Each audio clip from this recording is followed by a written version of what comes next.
داسې چې اهمیت لري مشرف یو قام کې پت لري عزت لري ښځه په اسلام کې پت لري عزت لري د ژوند لار چې اهمیت لري مشرف یو قام کې پت لري. قدرمنو اورېدونکو اوس تاسو پام راړو د الحاج مولوي محمد یاسین فهیم صاحب و عالمانه وینا ته. د ژوند لار یا خور بوي ښکلې په حیا بوي مشره د خپل کور بوي ښکلې په حیا بوي مشره د خپل کور بوي ښکلې په حیا بوي مشره د خپل کور بوي تل به پاک لمنوي شرعي نظام کې پت لري عزت لري ښځه په اسلام کې پت لري عزت لري. بسم الله الرحمن الرحيم الحمد لله رب العالمين حمد الشاكرين الصلاة والسلام على سيد الأنبياء والمرسلين سيدنا ونبينا وشفيعنا ومولانا محمد وعلى آله وأصحابه الطيبين الطاهرين.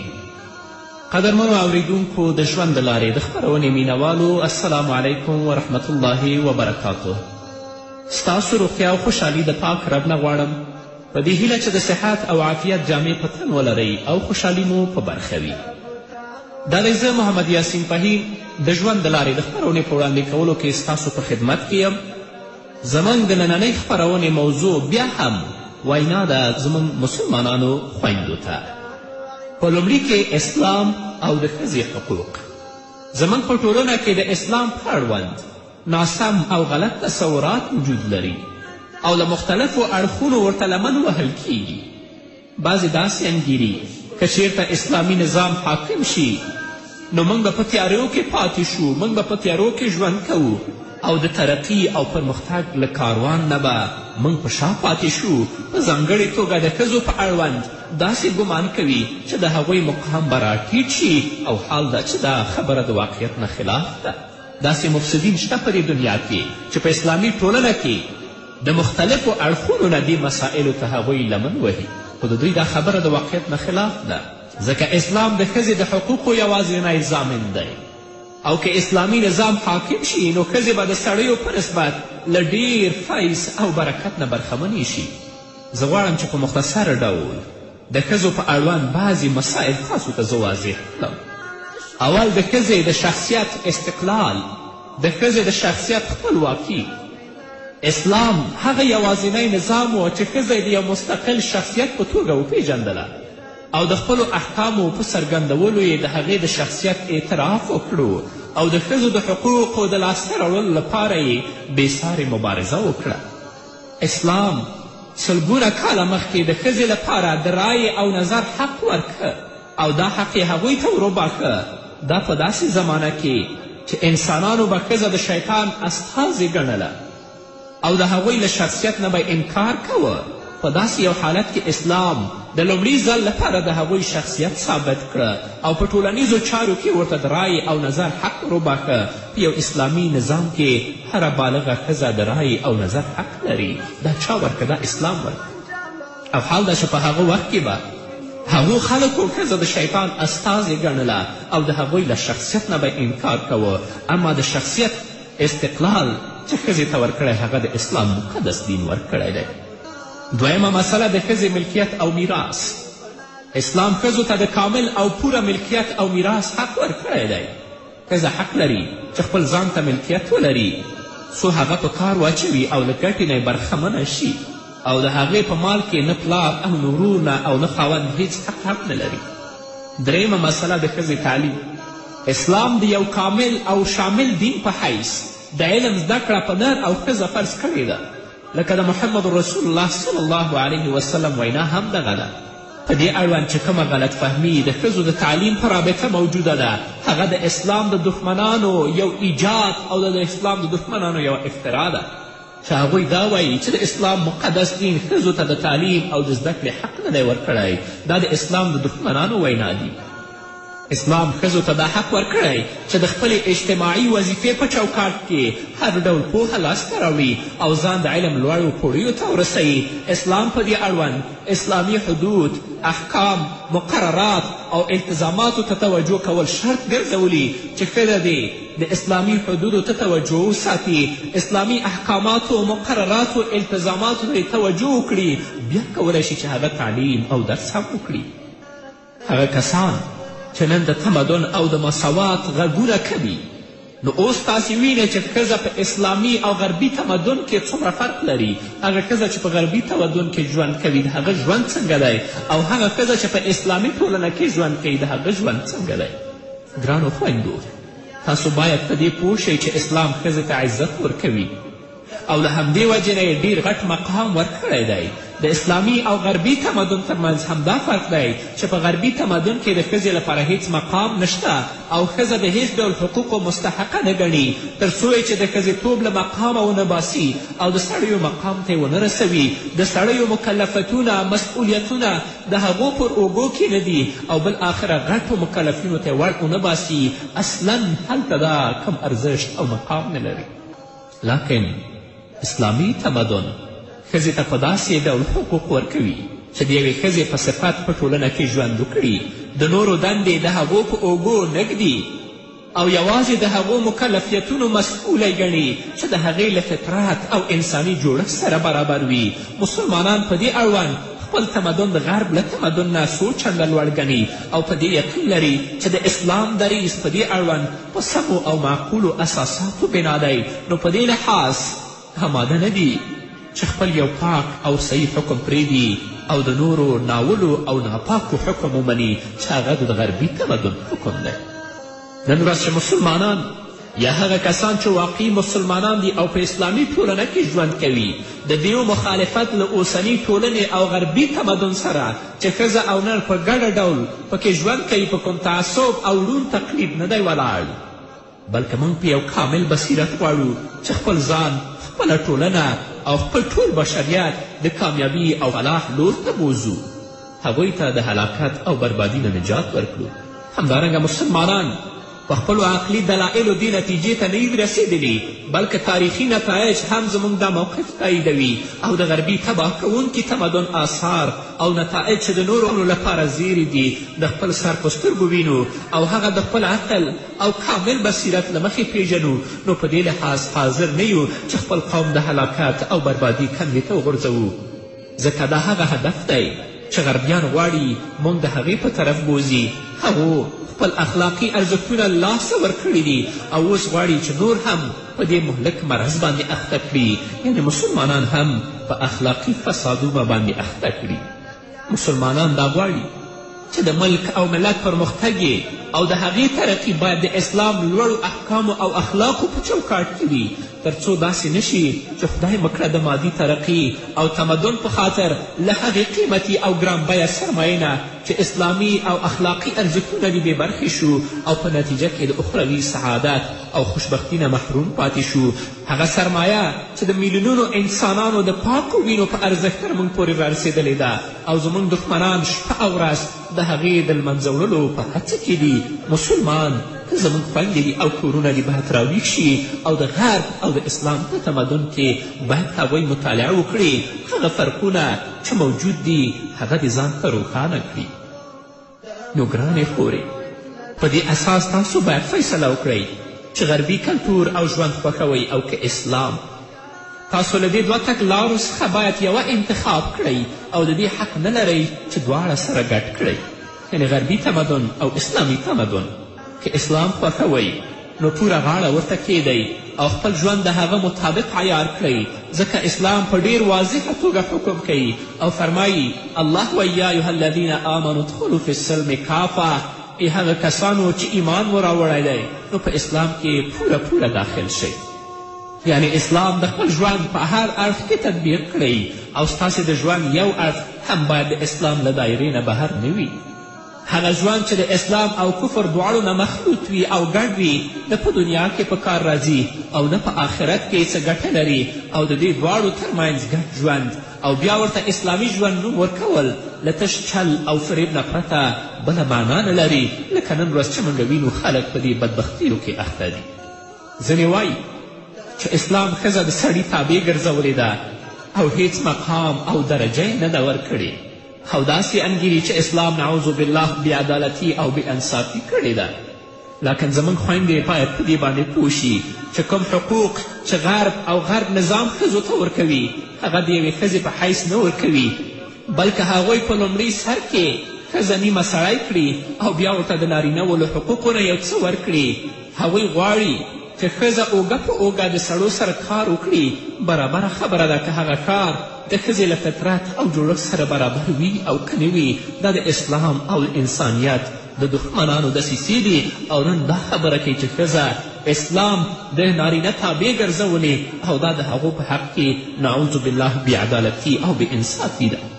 دا ښکاره خبره ده چې کوم کارونه ښځې سرته رسوي سړی نشي رسولی سرته او حتی سړی نشي کولی په هغو کارونو کې چې ښځې ته الله د خپل خلقت مطابق ورسپارلي دي لږ همکاري هم وکړي لکه د توالد تناسل د اولاد د تربیې مسئله. نو په دې لحاظ هغه شعارونه یا هغه نارې چې غربي تمدن د مساواتو په هکله پورته کړي دي دا دي چې ښځه باید خپل کار په یوازې ځان سرته ورسوي ځکه سړی په هغو کې ورسره مرسته نشي کولی او په دې سربیره چې کوم کارونه سړي کوي ښځې هم باید وکړي.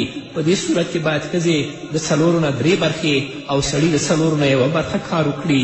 دا د هغه غربي مساوات او برابري حقیقت دی چې خلک ورته رابولي. الله دې دوی ته هدایت وکړي که قابل د هدایت نی الله دې دوی تباه کړي چې ډېرې مسلمانانې خویندې د اسلام د مستقیم لارې نه ویستلې او هغه یې په یو نامه په بل نامه په یو چل او په بل چول غربي ټولنې ته دعوت کړي او په فساد او په فحشا او په منکراتو باندې اخته کړي. لکن خویندو اسلام ښځو ته داسې مکلفیتونه او مسئولیتونه سپارلي دي چې د هغوی له خلقت او فطرت سره سر لګوي څو د خپل خلقت او پیدایښت مطابق د هغو په سرته رسولو وتوانیږي او بیا ښځه د خپلو ټولو حقوقو لپاره له سړیو سره برابره ګڼي او په دې لاره کې هیڅ فرق او تفاوت نه پیژني. نو په دې لحاظ یوه مسلمانه خور یوه مسلمانه ښځه باید د الله شکر پر ځای کړي چې هغه یې په یوه اسلامي ټولنه کې پیدا کړې هغه یې مسلمانه پیدا کړې ده او له داسې یو مقام او حیثیت نه یې برخمنه کړې ده چې باید د غربي ټولنو ښځې په اړه غبطه ولري او وایي کاشکې زه مسلمانه وای. لا چې وګورئ چې غربي ټولنې څنګه په پټه خوله له خپلو اجتماعي او ټولنیزو ظلمونو او مفاسدو نه نارامه دي. تاسې د امریکا ښځې وګورئ د انګلستان ښځې وپوښتئ چې له څه ډول اجتماعي مصیبتونو او بېنظمیو سره مخ دي. تاسو کله پرې پوښتنه وکړئ د امریکا یا د غربي ټولنې ښځې له هغو نعمتونو نه چې تاسې مسلمانانو خویندو لرئ هغه محرومې دي. پلار د خپلې لور، ورور د خپلې خور، زوی د خپلې مور او په همدې توګه ټول دوستان او خپلوان د یو بل په اړه هیڅ مسؤلیت نه احساسوي. په داسې ټولنو کې چې کله یوه نجلۍ د بلوغ مرحلې ته رسیږي له یو طرف نه دا پیغام اوري چې زه خپل ځان ته یې وګټه او له بله پلوه هیڅ نوع مسؤلیت وجود نه لري تر څو وګوري چې له کومه ځایه ګټي او خپل ژوند څنګه تیروي. دا غربي تمدن دی غواړي چې اسلام په اسلامي ټولنه کې غربي تمدن هم رایجه کړي او ځینې هغه خویندو یا ورونو چې هغوی د اسلام نه غافله دي د الله د کلام نه خبر نه دي د رسول الله د ویناو نه خبر نه دي د دیو فاسدو هغه کړنو ته غاړه ایښې او دوی ځان هم خپله فساد اخته کړی. ښځه په غربي ټولنه کې ډېر بدمرغه او له غم نه ډک ژوند لري ځکه د انسانیت مفهوم ښه لباس ښه خوراک ښه څښاک نه دی بلکې انسانیت د هغې پاکې او مقدسې رابطې نوم دی چې د بندګانو او د هغوی د الله ترمنځ جوړیږي. کومه رابطه چې د انسانانو ترمنځ د محبت او دوستي فضا رامنځته کوي او د هر فرد د بل په اړوند د مسؤلیت احساس کوي. له دغې رابطې نه په غربي ټولنه کې خلک محروم دي. د هغوی ډېر بدمرغه او د شرم نه او د غم نه ډک ژوند دی. ګرانې خورې ویاړه په خپل ژوند باندې چې په اسلامي ټولنه کې ژوند کې په اسلامي ټولنو کې پلار د خپلې لور په اړوند چې تر څو یې واده نه یې کړی مسئول دی او له واده وروسته یې هم مسئولیت بیا د خاوند په غاړه دی او په دغه حال کې بیا هم پلار بې تفاوته نه وي او تر آخري سرګیه پورې د خپل مسئولیت احساسوي. ورور هم د خپلې خور په اړوند د مسئولیت احساس کوي او زوی د خپل مور خدمتګار وي. په دې توګه یوه مسلمانه ښځه په خپل څنګ کې ډېر داسې څوک ګوري چې د هر تکلیف او مشقت په صورت کې له هغې سره همکار او مددګار وي او د هغې په اړوند د خپل مسئولیت احساس کوي. په عمومي ډول خاوند خپله ښځه د خپل کور ملکه ګڼي، هغې ته عزت ورکوي او ټول اختیارات د هغې په لاس کږدي. ما په غرب کې دا خبرې نشته. هلته زوی پلار نه پیژني، پلار زوی نه پیژني، زوی مور نه پیژني، ورور خور نه پیژني. هر یو په بدبختیو او په غم کې اخته دی. نو ګرانې خورې، که په دغه راز شرف، مقام او درجه خوښه او راضي نه یې او غواړې چې د غربي ټولنو نتایج وګورې، نو بیا اختیار لرې. اما باید په دې پوه شې که یو ځل په دې کنده کې ولیدلې او په دې لاره لاړې، نو په داسې ابدي ناپاکي او مرداري کې به ولیږې چې له توبې پرته به په بل شي نه پاکېږې او نه به بخښل کېږې. نو ګرانې خورې، کوم دین چې تا غوره کړی دی یوازینی نظام دی چې د انسان د کامیابي او فلاح ضمانت کوي. داسې نظام چې د معقولیت درلودونکو او په عدل او انصاف ولاړ دی. دا داسې نظام دی. د کفر نظام خو هغه د بیعدالتي، د ظلم، د وحشت او د بربریت نظام دی. نو ګرانې خورې، اسلام د ستا د عزت او کرامت د ساتلو لپاره پر تا حجاب لازم کړی دی او هغه څوک چې د حجاب سره مخالفت لري په حقیقت کې نورې ارادې لري، غواړي چې زموږ خویندې په بل طرف بوځي. هغوی د روابطو، حقوقو، مکلفیتونو او ټولنیز ژوند په اړه ذهن ته برنامه لري چې د حجاب نه د ممانعت مسئله د دغې برنامې د تطبیق یوه وسیله ګڼي. نو مخکې له دې چې د حجاب مسئله تر بحث او څېړنې لاندې نیسي، لومړی د دوی برنامه وڅېړئ او وګورئ چې په رښتیا هم ستاسو د سعادت او نیکمرغي ضامن ده او که نه ستاسو د هلاکت او بربادي وسیله ده. کله چې اسلام ښځې ته په حجاب امر کوي، په دې سره د هغې له کرامات او فضیلت نه څه نه کموي، بلکې غواړي چې هغوی ته وقار او درنښت ور وبخي. ځکه وقار او عزت هغه دی چې ښځو ته خپل هغه حقوق ورکړی شي چې د هغوی د فطرت او جوړښت سره برابر وي او هغوی په داسې کارونو مکلفې شي چې د سرته رسولو توان یې ولري. او دا خبرې په اسلام کې شته، دا په کفري او په غربي ټولنه کې نشته. بعضې بېدینه دا وایي چې اسلام د ځینو قوانینو لکه حجاب او نورو په وضع کولو سره د ټولنې په رشد او تکامل کې د ښځې رول محدود کړی دی او هغوی نه پرېږدي چې د یو فعال عنصر په صفت د ټولنې د اقتصادي رشد او د دوی لپاره کار وکړي. خو سوال دا دی چې آیا رشد او ترقي یوازې د وسایلو او اختراعاتو پرمختګ دی؟